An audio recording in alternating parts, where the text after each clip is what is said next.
সমূহ ছাত্ৰ ছাত্ৰীক ইংলিছ গ্ৰামাৰ চেণ্টাৰলৈ স্বাগতম জনাইছোঁ আৰু আজি লৈ আহিছোঁ তোমালোকৰ কাৰণে কাৰেক্ট টেন্স।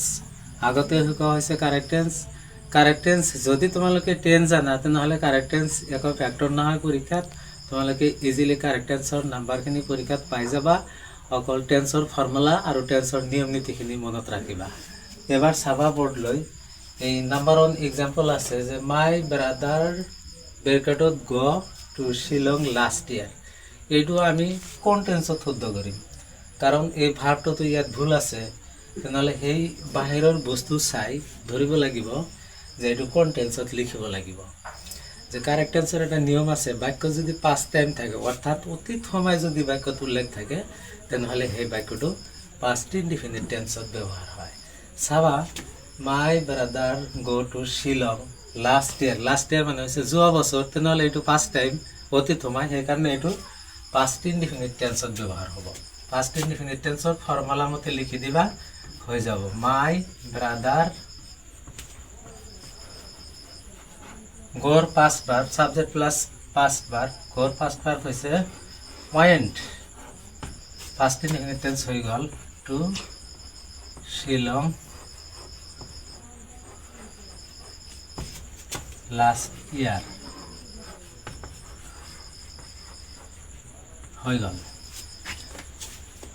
এবার আহা number 2 it is time we learn English নাও।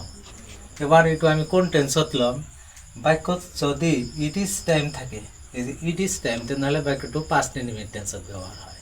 এইটো যেনেকৈ পাষ্ট টাইম থাকিলে পাষ্ট ইনডিফিনিট টেন্সত ব্যৱহাৰ হয়, আকৌ বাক্য যদি ইট ইজ টাইম থাকে তেনেহ'লে সেই বাক্যটো পাষ্ট ইনডিফিনিট টেন্সত হয়। লিখিবা পাষ্ট টেন্সৰ ফৰ্মুলা মতে it is time we learn. এই লার্ন ভার্বটো ইডি দিলেও হয়, আকৌ ইডি নিদি যদি ইয়াতে দিয়া যায় তথাপি হ'ব ইংলিশ নাও।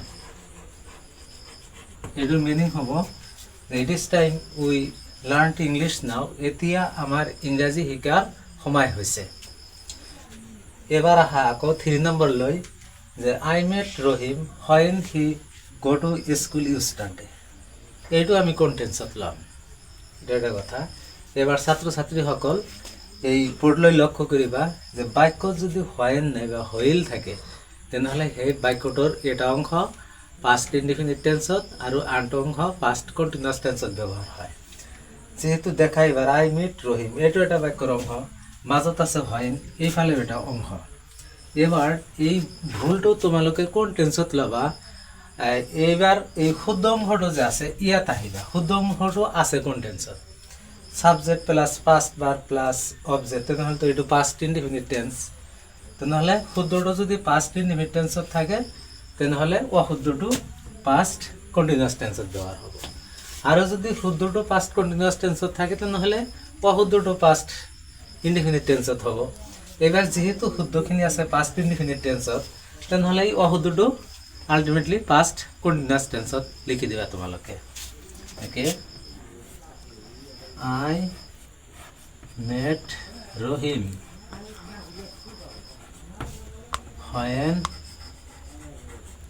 হি, পাষ্ট কণ্টিনিউয়াছ টেন্সৰ ফৰ্মুলা লৈ আহিবা। সাবজেক্টৰ পিছতো ৱাজ বা ৱেয়াৰ, তেনেহ'লে হি যিহেতু থাৰ্ড পাৰ্চন ছিংগুলাৰ নাম্বাৰ ইয়াত ৱাজ ব্যৱহাৰ হ'ব, আৰু এই ভাৰ্বৰ লগত প্ৰেজেণ্ট ভাৰ্বৰ লগত আইএনজি যোগ দিব লাগিব টু স্কুল ইষ্টাৰডে।